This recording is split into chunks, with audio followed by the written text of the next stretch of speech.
Thank you. I hope you all join me in thanking Lieutenant Governor Calley for his words. Obviously, he has a strong conviction to this topic. I also personally want to thank the Lieutenant Governor for his work on autism. He's doing a yeoman's job helping us address that crisis as well. So now it's my pleasure, and I'm stuck in between two great men.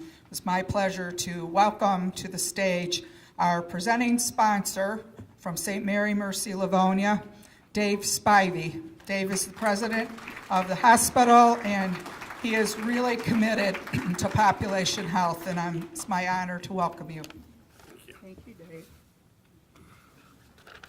Well, it's really my honor to be here, and it's really exciting and inspiring to see how many people have turned out for this.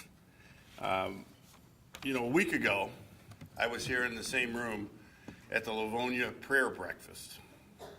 There were over 600 people there, and 43rd annual Livonia prayer breakfast. And I couldn't help but think that a week from now, I'm going to be here in the same room, honoring you all as being the sponsor of this event.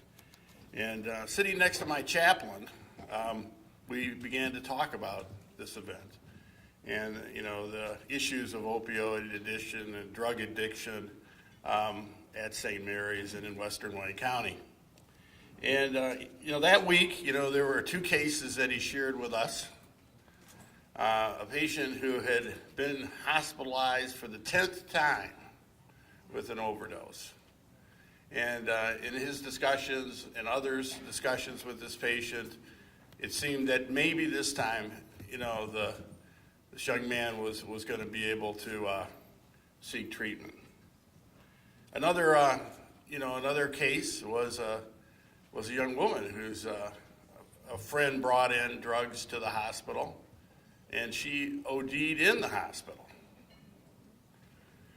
I guess if you're going to OD, doing it in a hospital is a good place to do it. And she's, hopefully on the road to her recovery.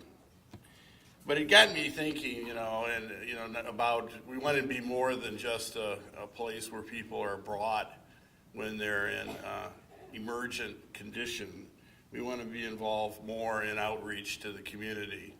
And through the power of collaboration, which the Lieutenant Governor talked about, I think, we've got a few initiatives that we're working on. And I would encourage you to think and work on similar types of initiatives that are available to you in your organizations through your collaborations, because, again, that's how I think we're going to make a progress in this, terrible epidemic.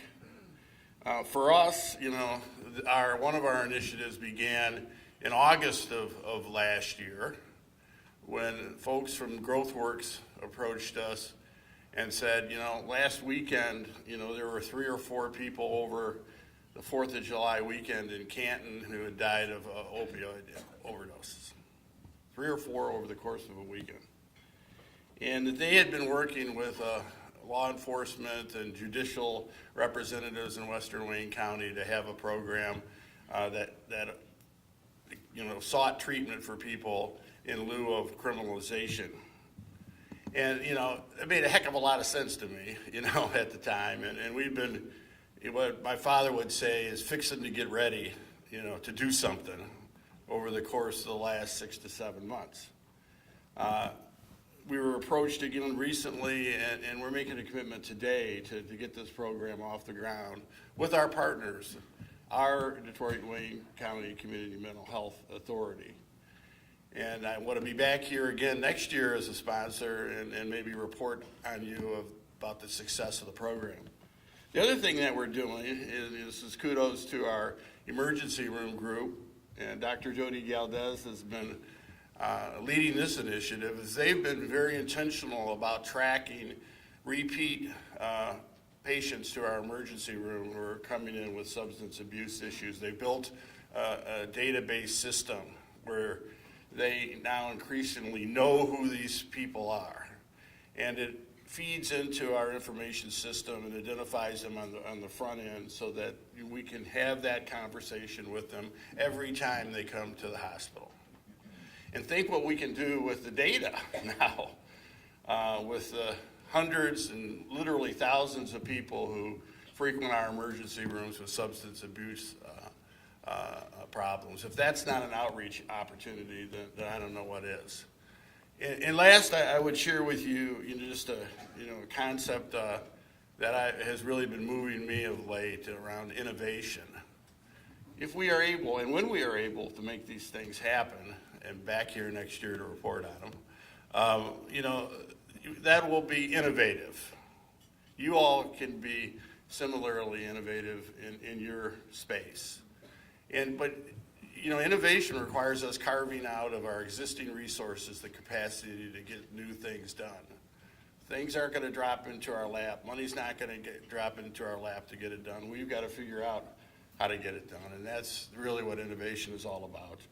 And I look across this room, and there's easily over 600 people here whose mission is to save souls in a different way today.